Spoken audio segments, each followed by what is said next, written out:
with you? How many months ago was it? Or was it It was last year? about a year ago. Okay, right, right. Maybe more. Um, Someone doesn't have any sound. Oh, I it looks got like, it. all right, you're back in? Cool. Yeah. Well, yeah, I've been a medium my whole life. When I say that, since I was a child. So it's kind of, I'm gonna I mute. think it happens with a lot of children too. I mean, I knew that there were spirits around me.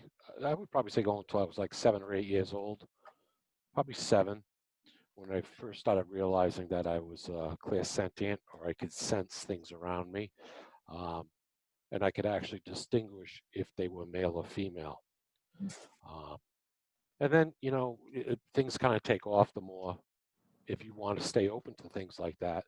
Um, you'll pick it up naturally, and then if you really want to advance, then you need to do a development circle or sit with other people and just learn about the whole, what's possible. Some people have it right out of the chute. They see things, they hear things, and they develop at different levels. A lot of people have the ability, but they just shut it off. My sister's very in tuned, but she doesn't really want to be, so she just kind of shuts things off.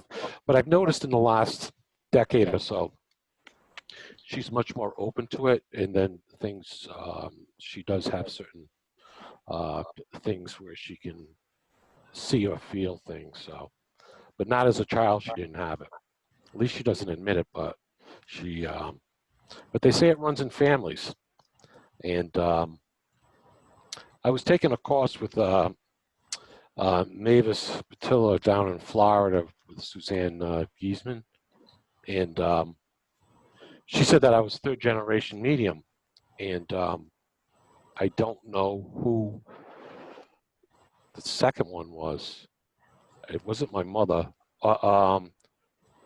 Not that I knew of. I think she probably was very sensitive, but just didn't open up to it. But I know my grandmother was, just by accident.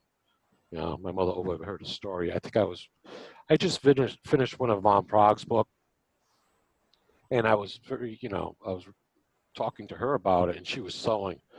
And she just happened to say, without even looking at me, she goes, people used to come to your grandmother's house, and they go in the back room, and she would tell them things. And I was like, oh, really? I was like, you're waiting 30 years to tell me tell me something like that. But so it does run in families. So if you know people that have that gift, there's probably other people, other relatives, that have it. So, basically, if you want to develop it, you can develop it. If you don't have to. But at the minimum, everyone has a sixth sense. When if there's someone standing behind you, or sometimes if the phone, you're thinking about someone and then the phone rings and it's someone you had been thinking about. That's all sixth sense. That's all part of our makeup, that we can sense these things. And so to do the mediumship, we just fine tune it to the level where we can communicate with the other side. So then with you guys doing automatic writing, you're doing the same thing, except you might not tune into a specific spirit. You might tune into a creative guide, someone that's going to help you focus your attention on what you're writing. And that's a great way without having to be like a full-blown clairvoyant, seeing people, seeing dead people, or, people clanging around your room at midnight, 2 o'clock in the morning, banging things. Hate that. So now, I think we asked before, how many people are writing or journaling or any of that? Okay, a bunch of you. And how many of you are doing the automatic writing? 1, 2, 3. Peg's doing a little bit. Was that you trying? The main thing is, I'm sure Sheila's mentioned this, is just practice. Just take time out and practice. Try to do it the same time every day. same location. If you're really interested in it and you really want to advance at it, take it as a class, and your guides or inspirers will show up and they'll work with you. And but it takes time.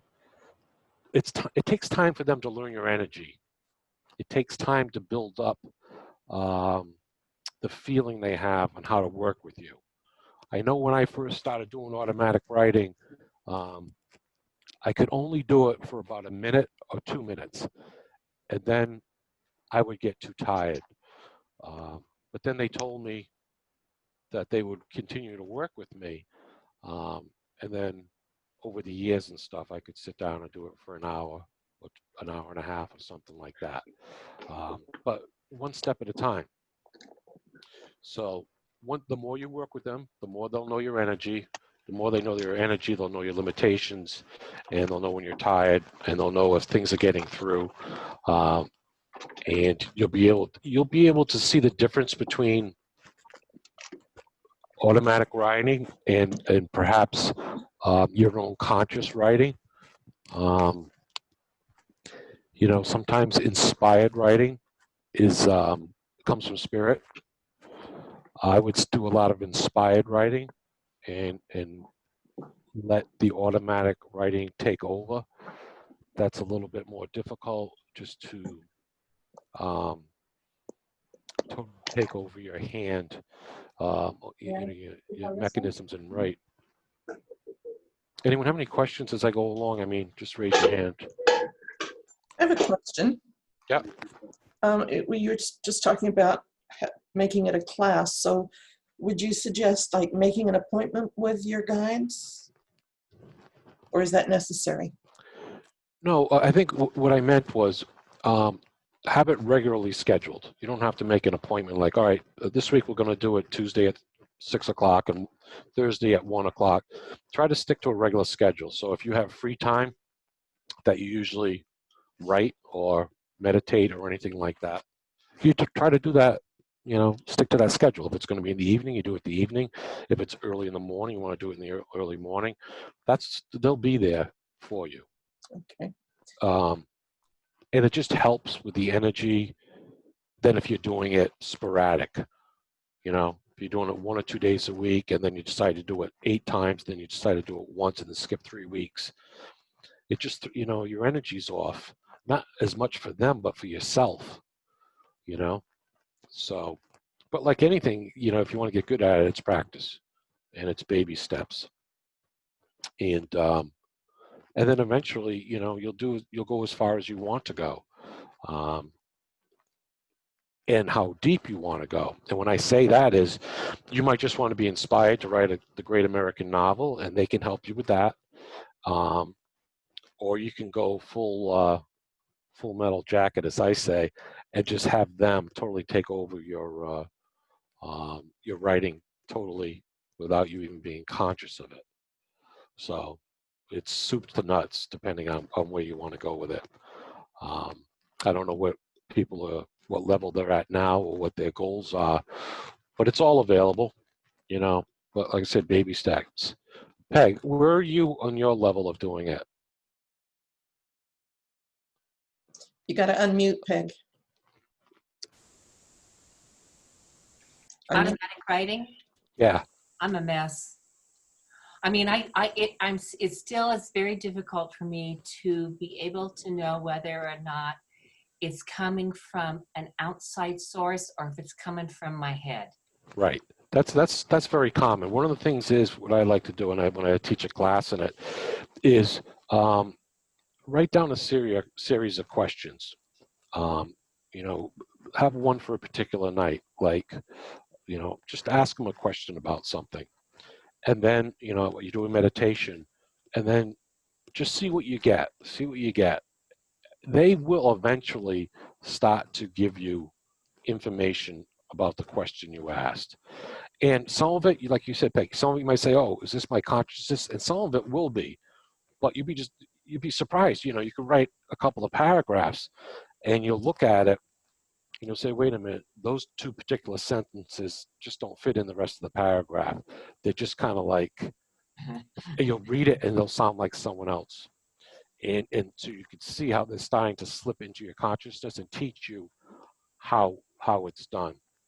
Um, but everyone goes through that. And to a certain extent, they're going to use your abilities in um, the way you think and the way you write because you're comfortable that way. So um, they'll use some of those things. They might even use certain terms that you use. So you might think it yourself, but they're just using that term because that's a term you use, to describe something, let's say, and instead of giving you another way. But there'll be times in the same writing period where they will give you terms that you would never use. That might have been used in a different culture, or might usually it was used in years ago, kind of like old school talk or something like that. So you can kind of tell, obviously, that's not you because you don't talk like that. So that's another clue, And then look for the quality of the information that comes through. When you do automatic writing or inspirational writing, a lot of times if you're channeling, what's going to happen is they will repeat things. So if you want to try with a tape recorder,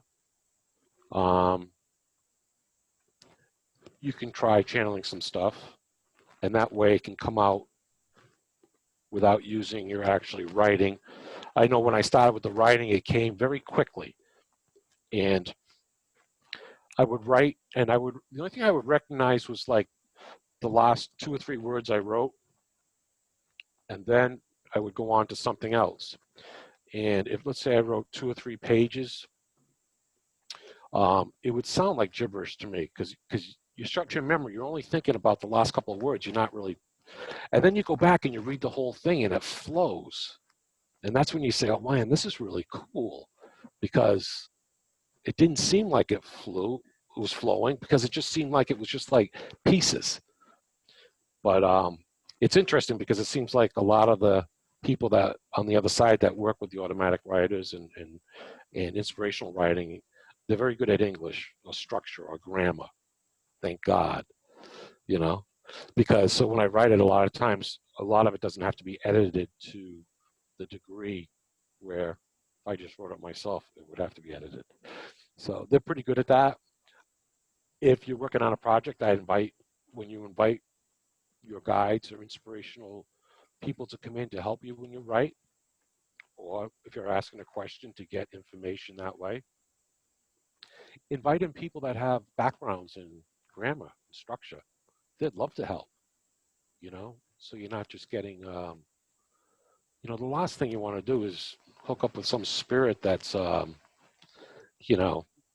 like a drunken sailor or something, and it's going to be all over the place, and you're going to be like, is this me or is that them, or I can never get this. It's because you're hooked up with the guy at the bar down the street, from 40 years ago. So when I start a project, the first thing I do is I meet all the people that are going to be involved with me. Now I'm a medium, so I can do it a little bit more in depth than obviously a lot of other people. But if you invite them in, even though you're not a medium, they will come.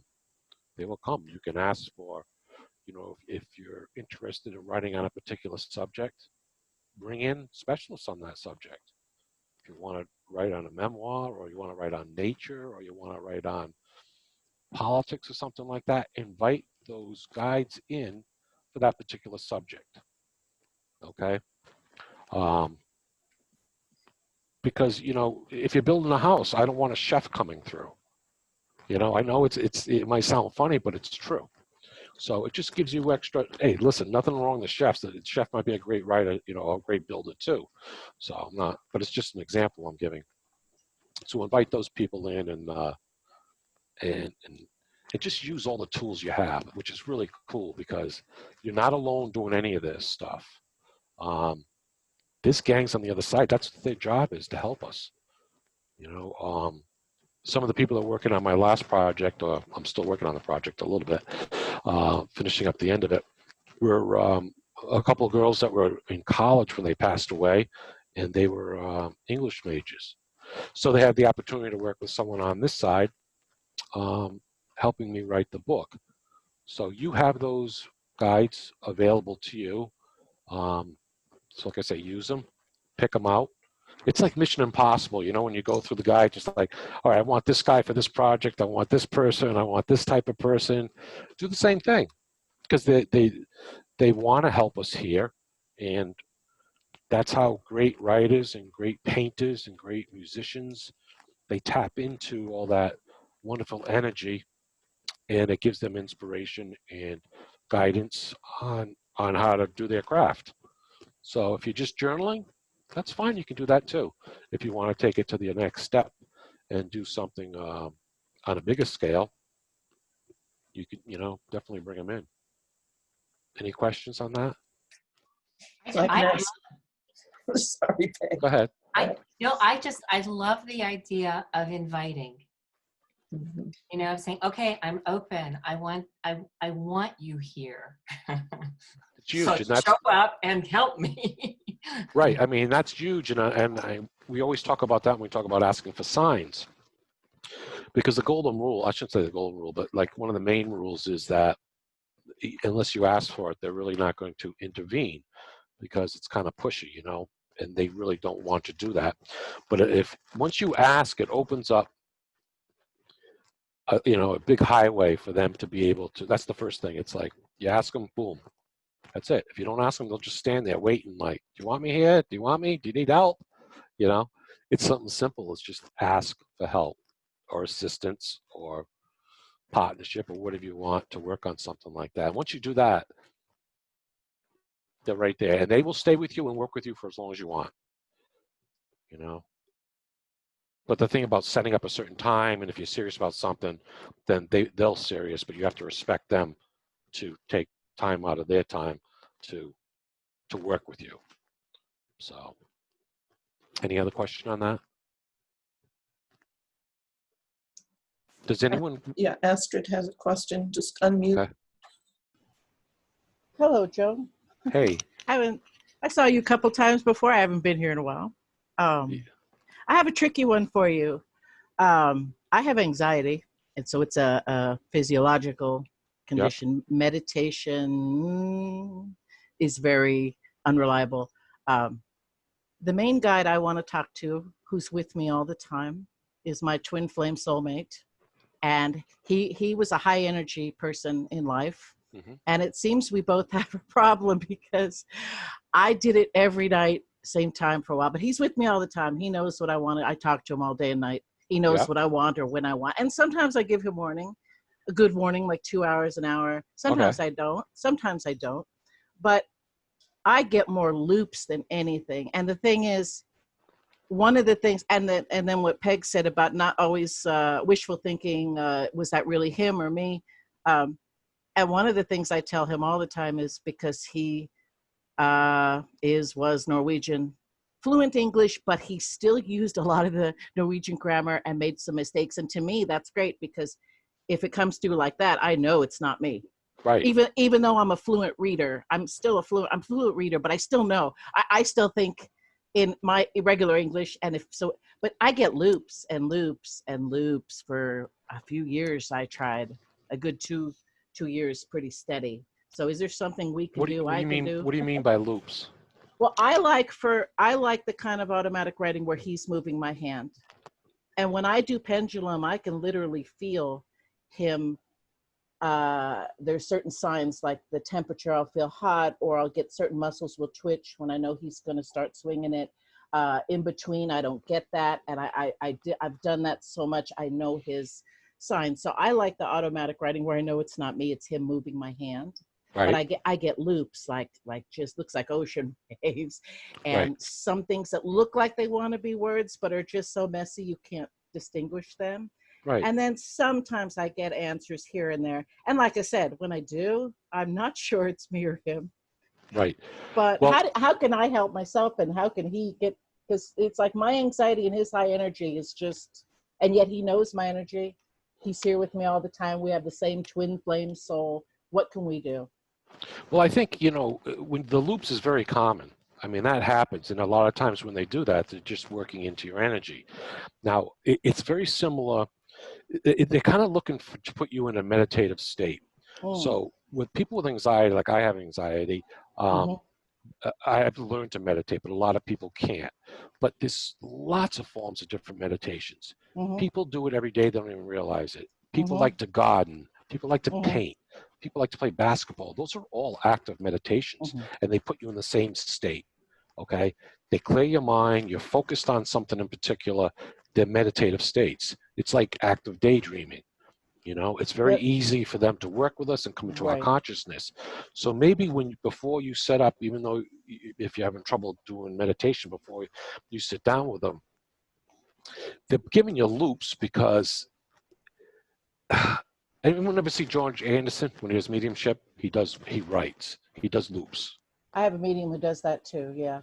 You know, and what it is, it's that repetitive pattern of doing something that separates you from your consciousness, and then they can come in, and that's what they're trying to do with you. They're kind of like Right. almost putting you to sleep. And when you said waves, they do look like waves, but waves can put you to sleep too, or it can put you in that altered state because of the sound, the repetition Right. of them. Well, when he first came to me, because I'd never thought I was a medium, just psychic.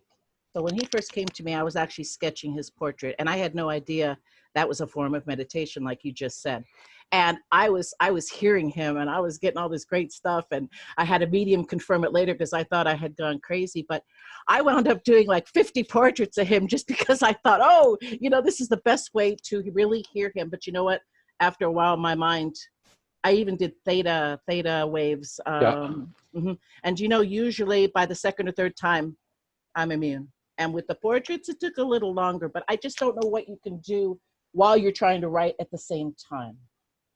Well, you know something, not everyone, I mean, they're trying to find out the best method for you. I mean, you really had it locked in when you were doing the portraits.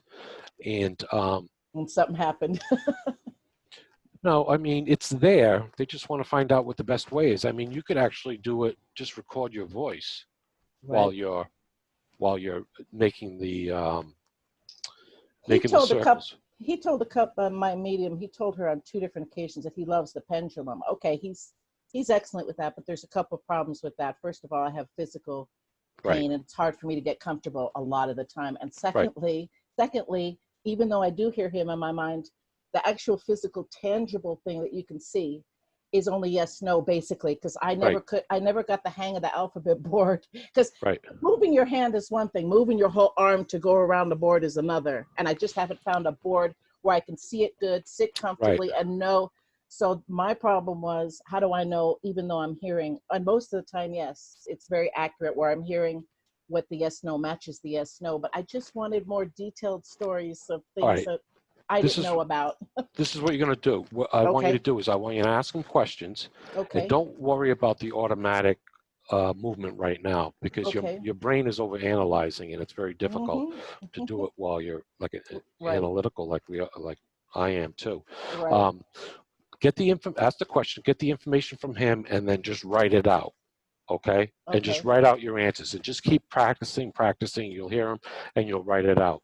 Then, if you want to take it to the next step of moving your hand or something like that, you could do that. But let's get the basics down first, um, and get that connection strong, and then you can build off that. okay. Okay, All right. Thank that'd you. be easiest for the type of personality. I mean, Okay. when I first started channeling and stuff like that, they used to come through so quickly I had to stop because I would start hyperventilating. Mm-hmm. The energy was very strong, Mm-hmm. and I would talk very quickly, and then finally I had to tell them to back off. And then they learn, and you learn what you're capable of and what your boundaries are, and then you go from there. So, a lot of it's trial and error. But I think for you that would be the best thing. Get that under your belt first, Okay. of of uh, of channeling and then writing it out, and then you can go to the next step. Okay. Thank you. Because some people have physical problems, some people have mental issues, some people have anxiety issues. It's all part of the deal. And a lot of people usually that are connected to spirit have some type of anxiety issues.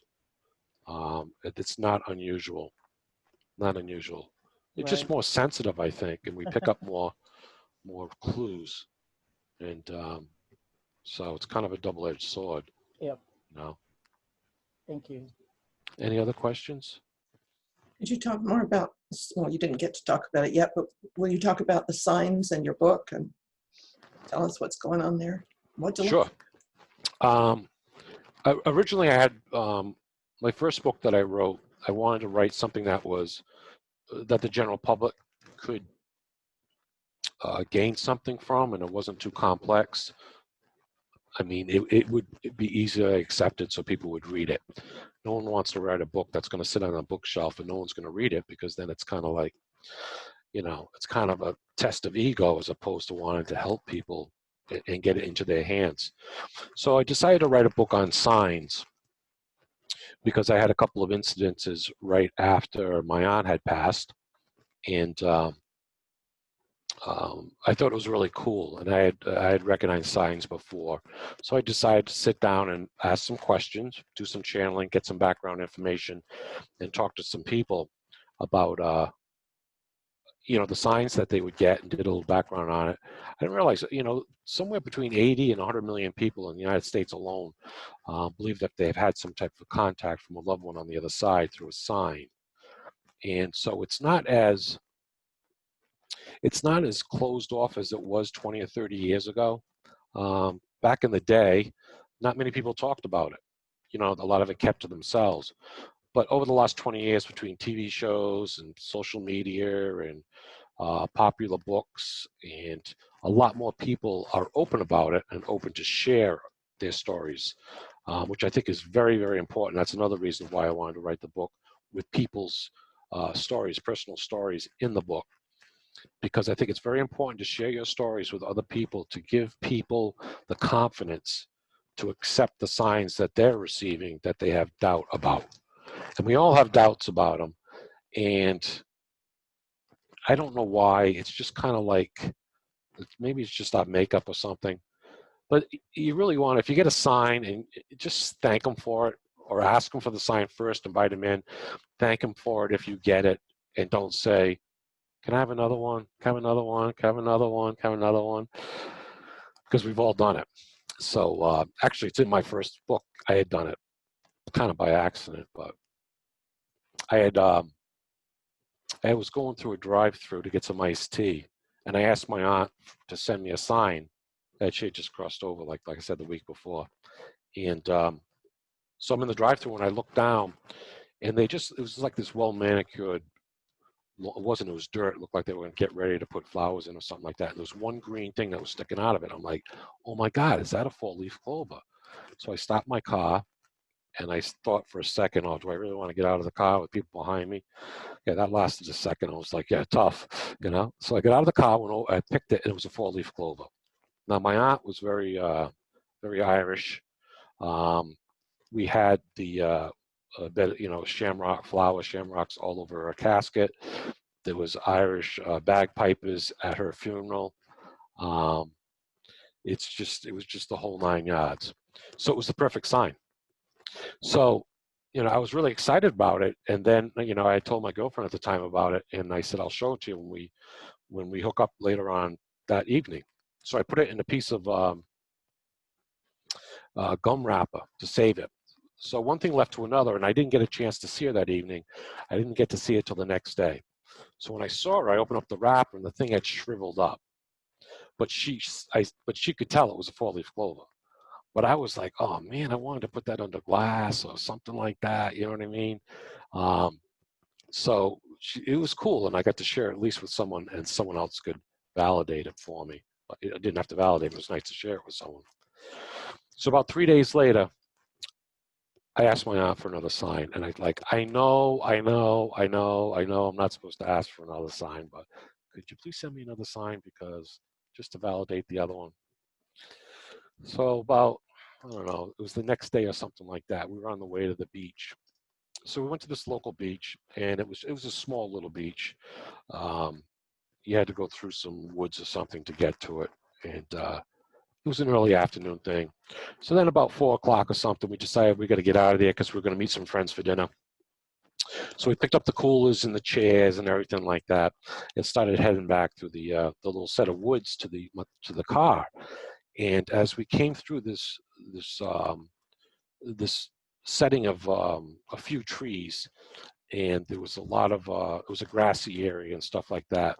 And the both of us were walking like full tilt. We're both tall people, so we're taking big strides. Out of the blue, I just stopped in one motion. I stopped and I leaned down onto the ground and picked up another four-leaf clover. Now, when I started to lean down to do it, my girlfriend, and I went to pick my girlfriend, she swore, she said, don't tell me, don't tell me. And there was like this feel of all clover. Went down, got it, saw it, boom, picked it up. And that one I have in here, under glass. That's the second one. So I decided, time to write a book on signs. I said, because that is like really cool. And then Nina was she was a widower, and she told me that she had gotten a lot of signs from her husband Jay, and a lot of her friends that she had talked to that were widows, they were getting signs too. So actually, the second story in the book I named for her. It's called "No, You're Not Going Crazy," because that's what she felt like. She felt like she was going crazy. So I said that's another great reason to write the book, because I don't want people to be isolated thinking like, is it me or is it my mind or blah, blah, blah, when they could actually get the information that it's real. It's happening to millions of other people. You're not making it up. It's not, it's not wishful thinking. So it was decided that that's the book I was going to write. So I did the research on it. I collected, I think about 25 stories from people, really cool stories, and put that in there. We talked about the different types of signs, what they like to use, what are the common signs, how they go about it, all that great stuff, kind of the background of it, of how it's done. But basically how to ask for sign when you get one, to thank them, and you don't have to keep bugging them like I did. It was only twice. Although Sheila, I did ask for another shamrock sign when I finish this book. I'll let you know if it shows up anywhere in the next couple of days, because I just finished it. And Sheila gave me a signed story that's in my new book. So do we have any particular questions about signs? And then I can get in more details about something. There's got to be someone that's got a question about how something. I ask for signs all day long, and they're just used to me asking, and they're usually numbers, like 222 or 333, and it'll give me a message because I'll look up angel number 222, and that's something that I need at that moment. But I mean, I'll ask, oh, Spirit, I'm just feeling, send me a sign, and the car will pull in front of me, and the tag will have 444 on it. That kind of thing. But it's just all day long. So, but they're used to me being kind of needy. So, well, something, two of my friends and we do that all the time. Okay, here's in the last day. I don't know if you can see it. If you look on, let me see, once, I don't know if you can see it. Anyways, there's 1, 2, 3, 4, there's 6 numbers I've gotten in the last 24 hours. I got 111, 1212, 1234, 222, 333. And it seems like when I'm doing a project or on a stressful situation, they'll do the same thing like Philip does. They'll give me numbers. It's just a quick way to let me know that they're around. I thank them, and then I move on. And they will repeat that because they know it gets through, which is really important. If they find something that you connect with, they'll stick with it.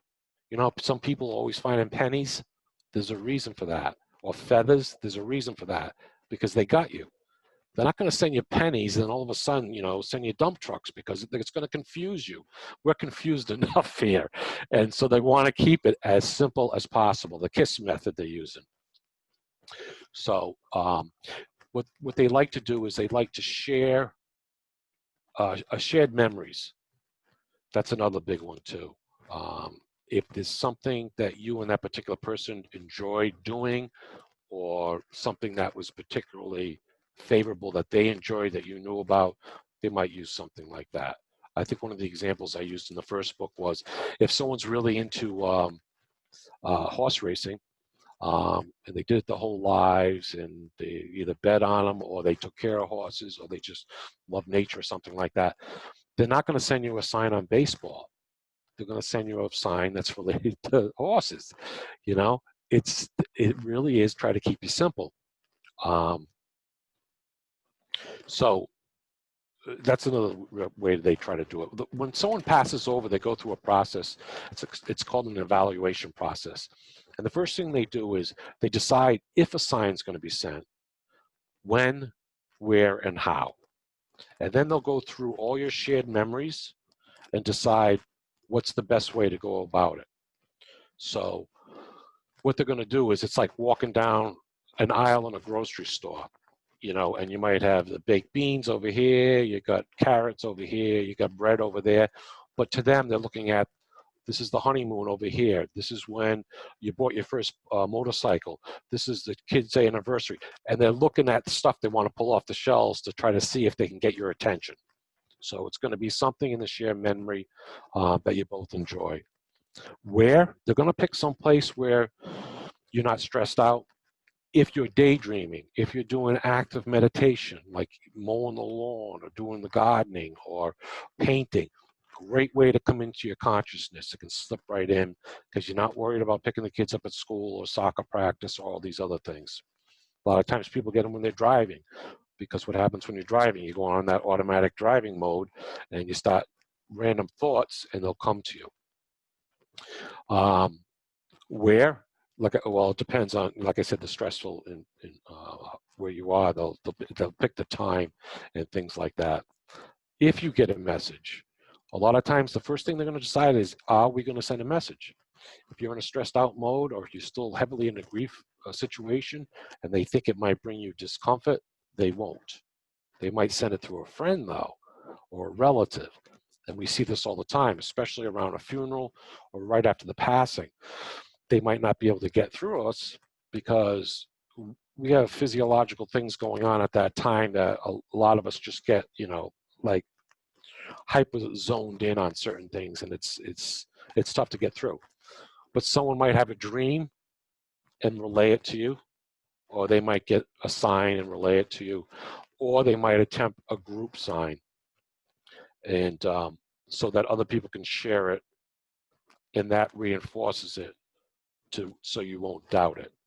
That's a great thing. The shared signs, the group signs are great. And that's really important. People get to talk about them, and it just reinforces them. So they go through that whole process right when they cross over. Accept them. And I know I keep saying that. Accept them and thank them. And once you do that, it just builds up the energy. Don't have self-doubt. Don't say. I mean, the worst thing is to go looking for them. I ask you for a sign, and okay, I'm going to look for it today. Everywhere I go, I'm going to look for it. The sign could be right in front of your face, and you're going to miss it. It's when you turn around and say, all right, they're not going to send it. Turn around, bang, there it is. It's how it works. I don't know if it's our own brain trying to figure out things, and so like 95% of it is us kind of screwing it up. So go easy on yourself, even if you're not getting it. There's always a particular reason. Some people might not get them because deep down they're either afraid to get them, or they're sometimes it's about their culture or their religion. They're afraid to. I've had people say to me, Joe, I get signs, but I'm afraid to believe in them because my religion says I can't. And so I just tell them nicely, I can't use the word, but I said, that's bullshit. You know, take the sign. It's from your loved one. They tried it. You know, you got it. Does it make you happy? Yes. Well, good. You got the connection then. Deal with the other part later. So, but there are there are many reasons why people don't get signs, but they're there. They're there and they're with you till the day you pass away. I mean, kids love to send signs. Kids are really good at it. Kids like to make us laugh. People, they like to make us look silly. It's a kid thing, but they work together in tandem, and they're really easy to do it. Music was a very common one because why? Music brings back memories and emotions, very strong. Smell, sense, very strong. Sound, you know, like I said, the music and hearing, like the last thing that goes, they all bring back strong emotional ties. There are basic senses, so they use those or anything associated with those. My mom, when she first came through, um, you would smell coffee, strong coffee. Came back from going out to dinner with a girlfriend a couple of years after my mother passed, and came in the house, walked through the dining room into the kitchen to put leftovers away.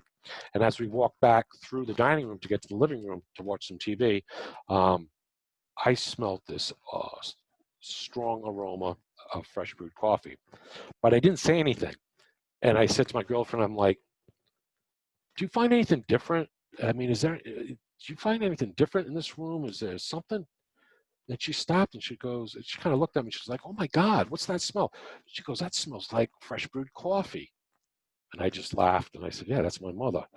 And I just wanted to validate it. And I wanted to validate it so that she could see that we both, it wasn't something that she was making up.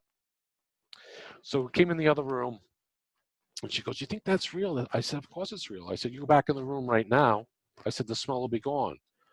She goes, that's impossible because coffee smell stays around for a long time. And when I say coffee smell, I'm talking a giant urn that you usually have the holidays, you know, and you get like 40 cups out of it.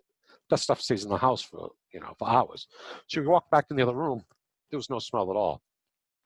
So it validated for her that the signs can happen. Other people can get them.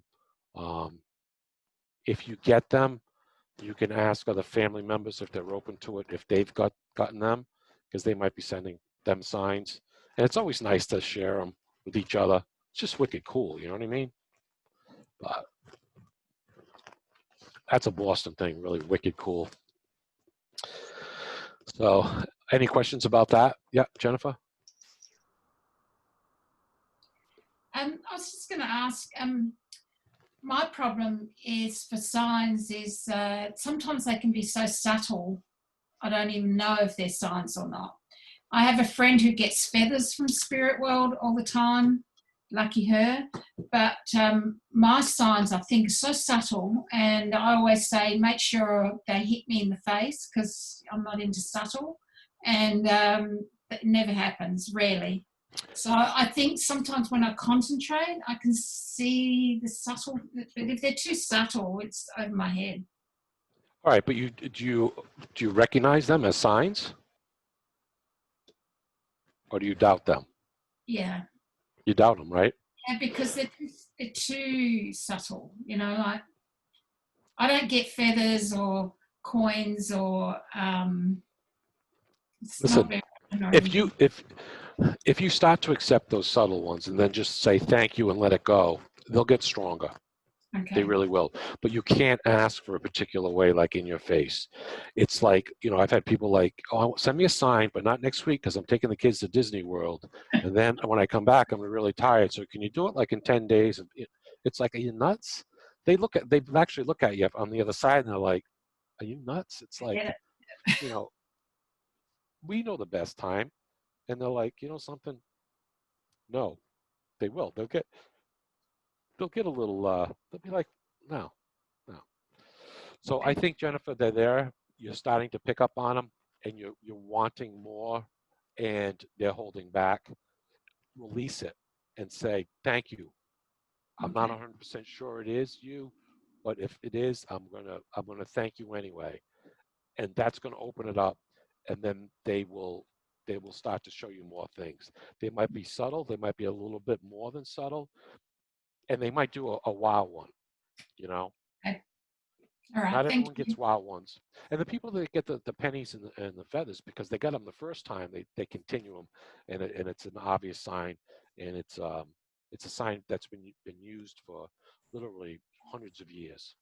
Yeah. Actually, quick sidebar: coins were used, you know, for over 1,000 years for signs, and then they stopped using them because for a couple hundred years, people thought that the coins contained magical power. And so they were using them for that type of thing. So Spirit said, no, no, no, no, no, no. You're not going to corrupt our sign. So they stopped using pennies and coins as signs because people thought, you know, they had some type of thing. So after they got over that for a couple hundred years, they started bringing them back for people to use as a sign. But I thought that was kind of fascinating. So they will use common signs that they've used for a long time because it's in our culture. We know feathers, we know coins, certain things like that. Even people that barely know much about signs, they'll accept those. And then they'll use modern technology now. We get people getting cell phone calls, Alexa, 3 o'clock in the morning. They will use everything they can to get our attention. And some of it's really cool. I mean, to the point where it's like, wow, nice deal, nice, good job. But other times, Jennifer, they'll be very, very subtle. They'll be very subtle. But that'll build. That'll build. Just go with the flow, release it, don't attach too much to it, and just say thank you, and it goes a long way. Okay? Because there might be other things going on too. And Jennifer is a medium. Oh, Jennifer's the medium? That Do you Jennifer. know what? Which one? The one I'm talking to? Yeah. All right. So Jennifer, do you feel when they're around you? Mm. You do? Yes. Okay. It's all right. It's the same thing with the signs. You know what I mean? They can be, we have to be. It doesn't make any difference if we can clue into them, if we're mediums. We still have to be accepting for them to do that for us. It's a learning thing too. It's a learning of trust. And you know, with mediumship, you really have to trust. Yes. Okay? Yeah, big time. Yeah, I just sort of thought, because you read a lot about people having great signs, and it's never really Do you feel jealous? envious. Do you feel envious? Drop it. Drop it. Throw it all out. I mean, hey, listen, these are human traits we have. Drop Yeah. it all out and say, you know something, great for them. Yeah. And if I get a subtle one, thank you, and then move on. Because otherwise, all that, those primal human traits that we have, throws a monkey wrench in it. Oh yeah. Okay. No, And that's another thing the reason I collected the stories to put them in the books is because it's important for people to realize if you do not get a sign and you see other people getting signs that you know it's possible, think about it. Say, all right, I know my friend so-and-so or this other person got a sign from their son or their daughter or their father because I saw it, I know it. Then what you're doing is you're accepting the fact that life goes on. You're accepting there's an afterlife. You're accepting that communication has happened between your friend and their parent. So that's huge. It's like, just because you didn't get it doesn't mean that your loved one didn't go on. Doesn't mean that your loved one isn't in an afterlife. So it's important to realize that if other people are experiencing it, that means the chances are that just because you haven't experienced it, it's happening. And if it happens, that opens up the whole arena of what's going on. It's like there's a million people that see UFOs and they're like, oh, it's weather balloons, it's this and that. It only has to be one that's right. If one's right, blows it all open. And it's the same thing with signs. If you agree or witness a sign with someone else that they get or you read about, blows it all open. Means life goes on. You don't die. There's an afterlife. There's communications. There's consciousness between this dimension and the other dimension. So kick the ego to the side and be very accepting and happy for other people that get signs. And the more you do that, the more they'll come and bug you. Yeah. I sort of feel, you know, as a medium, you know, I totally accept there's life after death. I don't have any doubt about that. So maybe I don't need the signs. Hey, listen, you know, as a medium, you love to get a reading. You Yeah. know, it's crazy. We know, but we still want things. And look at me. I'm a medium, and I'm writing a book, and I'm like, give me another sign. Give me, I have to say, I know, I'm sorry, I should know better. But hey, by the way, can I have another sign? Yeah. So, but we're human. We're part of it. So, put lightness around it, put laughter around it, and that just makes the vibration much more finer, and it just makes it really cool. They also like to do it around anniversaries or special occasions or holidays, but they won't do it if it's going to make you sad. So sometimes it might be an anniversary or a holiday, and it's like they're missing you so much, and if you made a connection with them, it might put them over the edge or just bring a lot of pain and suffering. So they might hold off and do it at another time. But other times they will try to show you that they're around for the anniversaries, because they are around for all celebrations. They love a party. They don't like missing a party.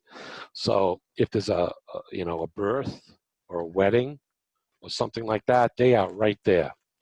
They're right there, and they'll share signs if they can with you or someone else that's there.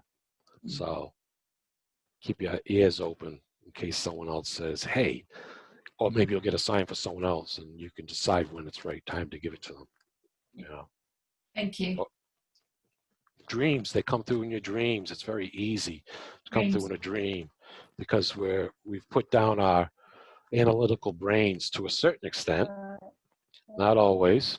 Um, so they can do visitations. They can actually do, get some type of communication. A lot of times after someone passes, a relative will see them in a dream saying, and just smile. Sometimes they'll just be smiling like, I made it.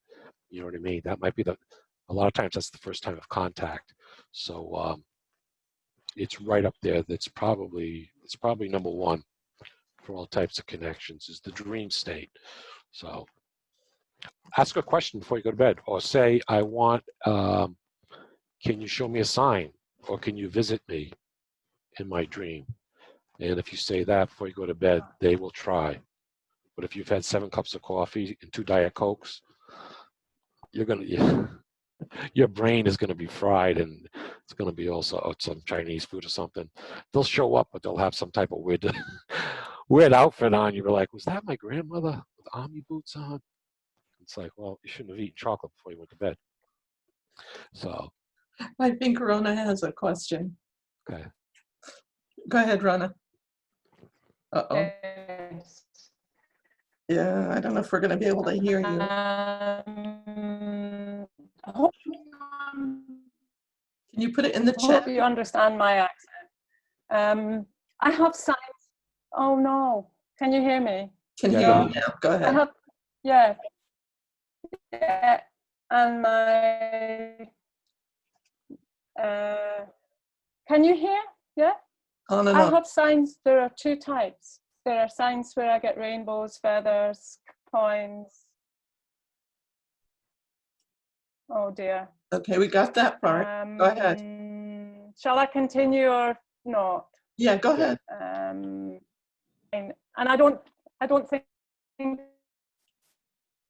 Uh, it's from Yeah. my daughter. I think it's something else. It's like I get a download, and it's either a video, and it's shocking. It's at the time it's shocking, and the other one is I get a download with words, like in a block.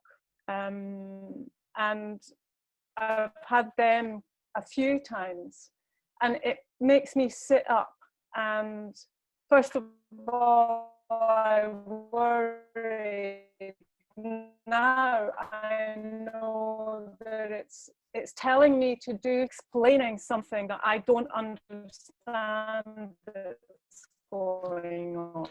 Well, I think the first thing you should do is, I mean, like the rainbows and things like that. If you make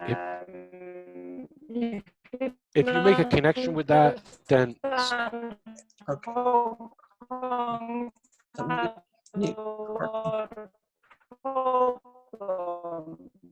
I can't hear her. No. You know.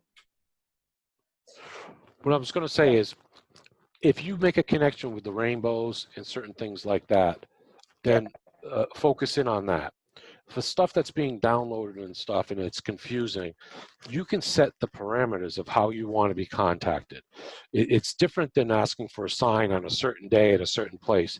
You could say, I'm confused about this particular information coming through, and I want it more clarified, or I'm not going to be able to accept it. And you can do that for the information. For the signs that you are getting, though, like through nature or rainbows and things like that, that stands on its own. It doesn't need to be interpreted. There's no information around it. It's just a nice, pure sign, and it just knows that your loved one is around. It's the other complex things that you are getting that you have to clarify, and that's up to them. It's up to them because they know your energy, and if they don't clarify it, then you can't accept it. That's their job, not yours. So tell them to try to make it easier for you to understand. And any information that comes through or any connection should be surrounded by the white light of love. And if it feels off, it doesn't feel right, dump it. Dump it. It's not coming from the right source. You know, that's just basic. You know, Jennifer knows that's just basic, mediumship 101. Use your gut feeling. You know, if you're getting something you don't know where it's from and they're not telling you who it is and it doesn't feel right or sound right, don't waste your time. You know, but have them, Rona, have them, work with you to try to get that information and find out who's giving it to you, and so you're not confused or what it is. But take the natural signs, the rainbows and stuff, because those are just pure natural signs. Okay, Doris put a question in the chat. You don't want to, do you want me to read it, Doris, or do you want to go ahead and ask it? Oh, I can ask it. Hi, Joe. Go So ahead. I Hey. have a question that so for my husband, he was a truck driver like across the country and everything. So we basically communicated a lot on the Bluetooth. And sometimes I ask to hear his voice. Is that a difficult sign? No, voice contact is a sign. It's a little bit more difficult than some of the common ones, but if that's the way you used to communicate with him, then he'll try to come through that way. How long have you tried this method? I tried it since last November. And so sometimes I feel like I can hear him, but then again, you have to distinguish, right? This is not my voice, this is his voice, or he's telling me this, or I'm saying this, because I know his mannerisms, his personality, things he would say. But sometimes I just think that, oh, maybe this is hard for him. Well, it's difficult because, like you say, you know his mannerisms, and you're thinking, is this me slipping into it? Yeah. What you might want to do is, if you hear that voice or something, write it down, and then you can look on. You might be able to pick up his the way he speaks. It'll clear out your consciousness out of it, and you might pick up some clues in there, like, oh, he used to speak like this. Ask him to send another type of sign when he's around. So that you know definitely that it's him coming through. But I'd be pretty positive that that's the way he's trying to contact you, because that's the way you guys used to communicate.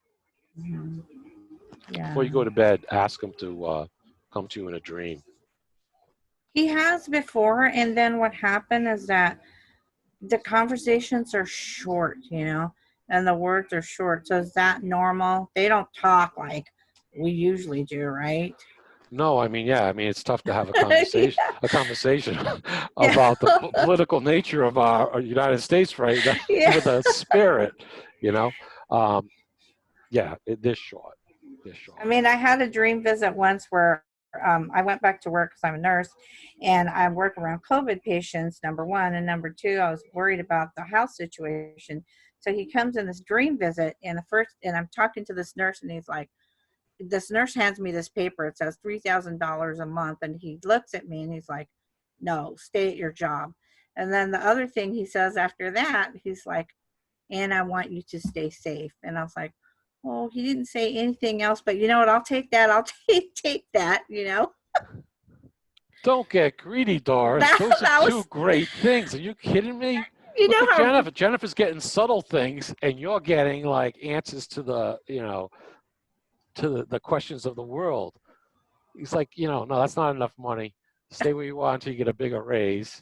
And he wants you to be safe. Yeah. It's like, yeah, you're all set. You're in tuned. I He'll, hope so. yeah, they do come in short though, short and sweet, Yeah. and that's fantastic. I love to hear stuff like that. Thank Um, you. just quickly, Doris, there was a lot of people back in the 1900s who got, when the telephone was invented, got a lot of phone calls Mhm. on the line from spirit. Yes. A lot of them just got, the phone rang and the spirit person was on the end. It's amazing. Yeah, I wish that would happen because that was how we communicated all the time till he It came still home. might, because a lot of people get their phones that have been off Yeah. or the battery's dead. They don't even have the battery in it, and they ring with the phone number of their loved one. I mean, that's the electronics. They are really good with electricity, and so they can manipulate that. Like Jennifer said, they did that when the phone first came out, and they're doing it with the cell phones now. So they're bringing it back, that particular sign. So good luck with that, Doris. And I'm sure he'll reach you through electronics again, through some type of voice communication. That's cool. Thank you. Is there a last question? Because we've come to the end of our hour. I have a last question. If anybody, the other Jennifer does. Go ahead. Unmute. Wait. Let's see. Unmute. Why is it not unmuting? There. There it is. There. When you get numbers, which I get all the time, Yep. do you think they come from like spirit guide or your master spirit guide or something like that, rather than people in your life who have passed?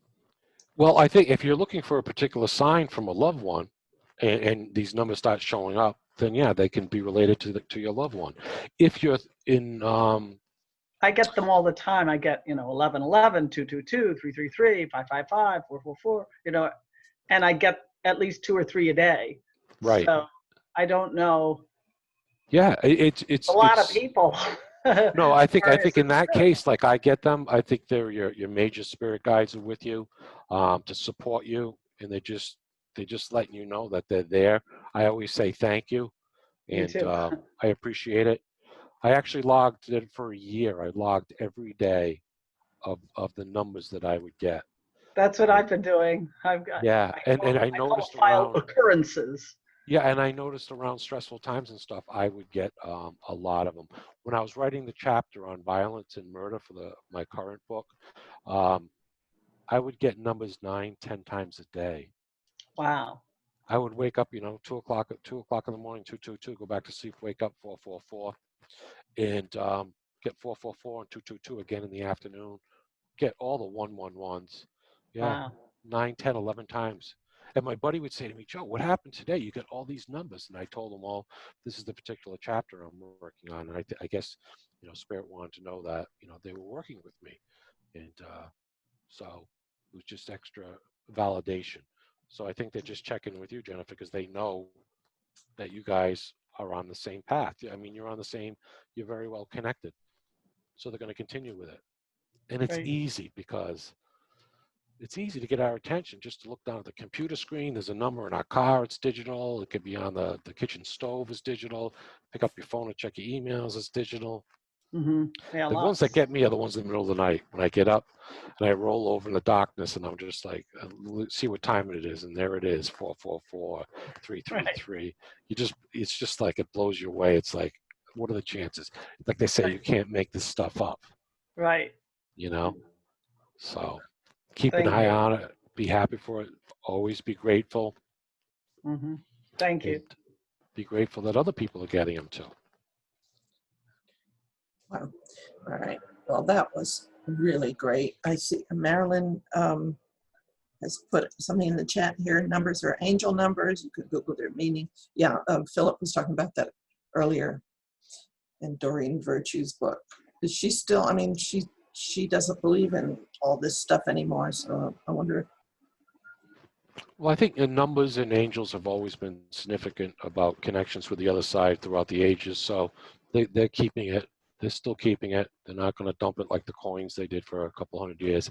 No, people recognize it in different cultures, so they'll keep it. Great. All right, I'm turning off the